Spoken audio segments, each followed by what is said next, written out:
मजा नहीं आ रहा है।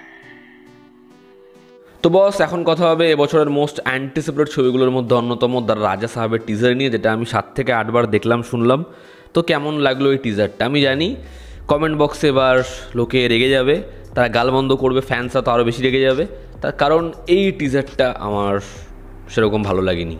আমার যে এক্সপেকটেশন ছিল সেটা কোনোভাবেই ফুলফিল হয়নি। টিজারে খুব সামান্য জিনিসই আমার ভালো লেগেছে। কী ভালো লেগেছে, যেমন হচ্ছে এই ছবিটার মধ্যে একটা স্কেল আছে।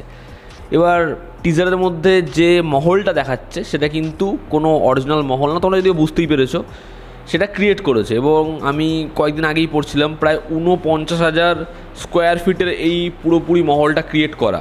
এবার কিছু কিছু শটে, গোটা টিজারেই যে লাগছে ওরকম বলছি না, কিছু কিছু জায়গায় ভিজুয়ালি সেটা দেখতে একটু বেটার লাগছে। ওই সঞ্জয় দত্ত হেঁটে আসছে সিঁড়ি থেকে, বা ওটা পিয়ানো বাজাচ্ছে, যেরকমভাবে ওটা ক্যাপচার করার চেষ্টা করেছে, একটা ওয়াইড শটে উল্টো করে দেখা যাচ্ছে, ওটা একটা জায়গা অবধি স্কেল ওয়াইজ বেটার লাগছে। 2 হচ্ছে প্রভাসকে দেখতে যতক্ষণ না সংলাপ বলছে দেখতে ভালো লাগছে, ওরকম বিয়ার্ড, ওরকম একটা লুকস, লুঙ্গি তুলে রয়েছে, যেরকম ধরনের অ্যাকশন করছে, সংলাপ বলার পরেই বেকার লাগছে। সেটা হিন্দি ডাবিংয়ের জন্যই মূলত, বাট প্রভাসকে দেখতে ভালো লাগছে। এবং আমার যেটা ভাবনা ছিল যে প্রভাস মানেই একটা বড় ছবি, এটা তো পোস্ট বাহুবলীর পর হয়ে গেছে, সেটাকে প্রভাস ভাঙতে চাইছিল, যে কারণে ও এরকম একটা হরর কমেডি মারুতির সাথে এরকম লাইফের এরকম সাকসেসের পর সে করছে, যাতে সে একটা ছবিতে তার নামটাই এনাফ হয়ে যায়। যেরকম আল্লু অর্জুনের একটা আলা ভাইকুন্তপুরম হলো, ছবিটার মধ্যে কি আছে? আল্লু অর্জুন আছে। তো এই ছবিটা একটা হরর কমেডি জনরায় একটা মিড বাজেটে হবে, ইনিশিয়ালি এরকমই প্ল্যান ছিল, বাট এই ছবিটা এখন বিশাল বড় বাজেটের ছবি হয়ে গেছে। এবং প্রভাসের ছবি তো এমনিই বড়, কিন্তু এটার যে ইনিশিয়াল প্ল্যানিং ছিল সেটা আমার বেশ ভালো লেগেছিলো, যে ও এরকম কিছু করে ওর সম্পর্কে যে অ্যান্টিসিপেশন, যে ভাবনাটা, সেটা ভেঙে দিচ্ছে। ঠিক আছে, বাট এখন সেটা কতটা হতে পারবে আমি জানি না, কারণ এটা একটা বিশাল বিশাল বড় ছবি হয়ে গেছে আর কি। তো প্রভাসকে কিছু কিছু জায়গায় ভালো লেগেছে, এবং এর যে ব্যাকগ্রাউন্ড স্কোর, যে থিমটা, ও হে রাজা সাব, ওই জায়গাটা শুনতে মজা লাগে। এবার যদি কী কী খারাপ লেগেছে বলি, কারণ ম্যাক্সিমাম জিনিসই আমার এই টিজারে পোষায়নি। প্রথম কথা হচ্ছে হিন্দি ডাবিংয়ের ডায়ালগস। এবার অনেকে বলবে অরিজিনাল ল্যাঙ্গুয়েজে দেখ, সেখানে দেখলে ভাইবস পাবি, সেখানে দেখলে মজা পাবি। এটা একটা প্যান ইন্ডিয়া রিলিজগুলোর মধ্যে সবথেকে বড় রিলিজ। প্রভাসের এতগুলো ছবি হিন্দি মার্কেটে এসে ব্যাপক ব্যবসা করে গেছে, ঠিক আছে?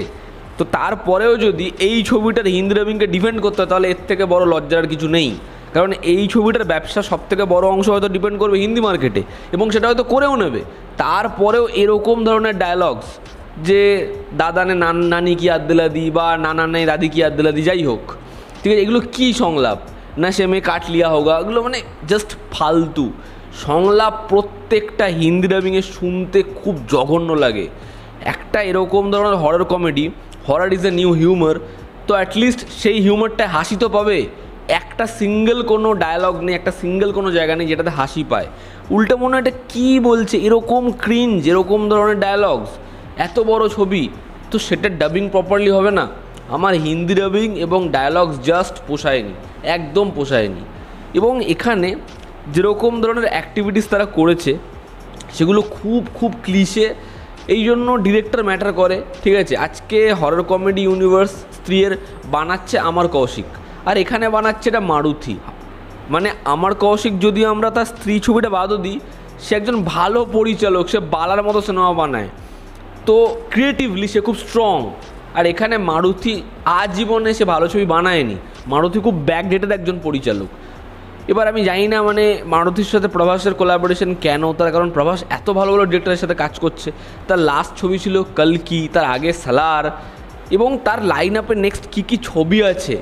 বাট এই টিজারটা দেখে আমার কোথাও একটা গিয়ে খুব দুশ্চিন্তা হচ্ছে, খুব অন্যরকম ভাইবস আসছে। ছবিটা হয়তো সেরকম নাও হতে পারে। ওই দুটো হাত আসছে, হাতটা ক্যামেরা লেন্স ব্লক করছে, খালি সেল দেখানো হচ্ছে, সেখান থেকে উল্টো একটা মুখ, এগুলো দেখলে জাম্পস্কেয়ারে আমাদের আর ভয় লাগে না। যা যা জিনিসপত্র হচ্ছে ফাস্ট কাটে, ওই যেখানেও বলছে রুকো রুকো ভাই থোড়া ধীরে সে, তারপরে আবার জিনিসপত্র হচ্ছে, সঞ্জয় দত্ত যেরকম ধরনের অ্যাপ্রোচ রাখছে তাকে দেখতে একটু ভালো লাগছে। বাট ওই জিনিসপত্র যেগুলো করছে সেগুলো দেখে খুব একটা ভয় লাগছে না, বা খুব একটা ইন্টারেস্টিং লাগছে না। মনে হচ্ছে পয়সা ঢেলে খরচা করা হবে, বাট জিনিসটা কতটা কি ভালো হবে সেটাতে একটা বিশাল বড় ডাউট রয়েছে। আর যদি এই টিজারে মানে এর আগের অ্যানাউন্সমেন্ট টিজারে না প্রভাসের ওই বয়স্ক লুকটা, সে পায়ের ওপর পা তুলে বসেছিল, মুখে সিগার দিচ্ছিল, ওটা ভীষণ ইন্টারেস্টিং ছিল। মানে ওটার মধ্যে একটা মজা ছিল। যদি ওরকম কিছুও থাকতো হয়তো অডিয়েন্সরা মজা পেয়ে যেত, কিন্তু এবার তো ওরকম কিছুও নেই। আজকে স্ত্রী 2 এর টিজার দেখলে আমাদের যে ভয় লাগে বিষয়টা কিন্তু এমনটা নয়, বাট স্ত্রী 2 এর যে টিজারটা সেটা প্রমিস করছে 2.5 ঘন্টা আমাকে এন্টারটেনমেন্ট দেবে। সেই ছবির যে সাবজেক্টটা সেটা খুব ইন্টারেস্টিং মনে হয়, ঠিক আছে। ফলে ফার্স্ট টিজার থেকে ছবির গান থেকে শুরু করে প্রত্যেকটা ক্যারেক্টার থেকে শুরু করে আমি খুব মস্তি পাই, খুব মজা লাগে। আপনি যদি ছেড়েও দেন, আজকে যখন আমরা চন্দ্রমুখী দেখতে বসি বা ভুলভুলাইয়া দেখতে বসি, আমি ভুলভুলাইয়া 3-2 ধরছি না, সেই ছবিগুলো অনেক ইন্টারেস্টিং, তার কমেডি ওয়ার্ক করে, হিন্দি ডাবিংয়েও কমেডিগুলো ওয়ার্ক করে। বাট এই ছবিটার ক্ষেত্রে না ডায়ালগস ওয়ার্ক করছে, সেটা খুব ক্রিঞ্জ লাগছে, এবং ভিজুয়ালি যেরকমভাবে ঘোস্ট, যেরকমভাবে জিনিসপত্রগুলো দেখানো হচ্ছে সেগুলো দেখেও আমাদের খুব ইন্টারেস্টিং কিছু লাগছে না।